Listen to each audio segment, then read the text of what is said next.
देश के कई हिस्सों में एलपीजी गैस की किल्लत को लेकर लोगों की परेशानी बढ़ती जा रही है। गैस एजेंसियों पर लंबी कतारें दिखाई दे रही है और सप्लाई को लेकर सवाल उठ रहे हैं। इसी बीच केंद्र सरकार की तरफ से बड़ा बयान सामने आया है।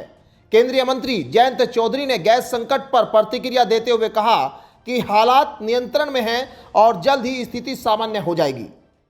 आपको बता दें, केंद्रीय कौशल विकास और उद्यमशीलता राज्य मंत्री जयंत चौधरी शनिवार को आगरा के बीएसएनएल ग्राउंड में आयोजित इंडिया स्किल 2025-26 नॉर्थ रीजनल प्रतियोगिता के समापन समारोह में पहुंचे थे।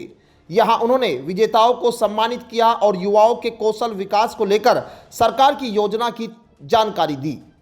इस दौरान जब उनसे देश के कई हिस्सों में एलपीजी गैस की किल्लत को लेकर सवाल पूछा गया तो उन्होंने कहा कि मौजूदा अंतर्राष्ट्रीय परिस्थितियों की वजह से सप्लाई पर कुछ दबाव जरूर है, लेकिन केंद्र सरकार लगातार हालात पर नजर बनाए हुए है और स्थिति पूरी तरह नियंत्रण में है।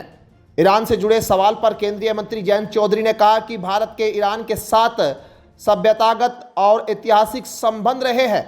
उन्होंने कहा कि इस रिश्ते का ही असर है कि ईरान ने भारतीय जहाज़ों को आने जाने की अनुमति दे रखी है। जयंत चौधरी ने उम्मीद जताई है कि आने वाले कुछ दिनों में गैस की सप्लाई सामान्य हो जाएगी। उन्होंने कहा कि भारत हमेशा से शांति का पक्षधर रहा है और दुआ है कि ईरान में जल्द शांति बहाल हो। समारोह में बताया गया है कि इस दौरान देश भर से करीब 3.5 लाख युवाओं ने स्किल प्रतियोगिता के लिए पंजीकृत कराया। इनमें से 1 लाख से अधिक प्रतिभागी अकेले उत्तर प्रदेश से थे। आगरा में आयोजित इस प्रतियोगिता में उत्तर भारत के 5 राज्यों और 4 केंद्र शासित प्रदेशों के 360 प्रतिभागियों ने 41 ट्रेड्स में अपनी प्रतिभा दिखाई है। कार्यक्रम में प्रदेश के उच्च शिक्षा मंत्री योगेंद्र उपाध्याय और कौशल विकास मंत्री कपिल देव अग्रवाल भी मौजूद रहे। उन्होंने कहा कि योगी आदित्यनाथ के नेतृत्व में उत्तर प्रदेश कौशल विकास का बड़ा हब बनता जा रहा है और नई तकनीकों के जरिए युवाओं को रोजगार के अवसर मिल रहे हैं।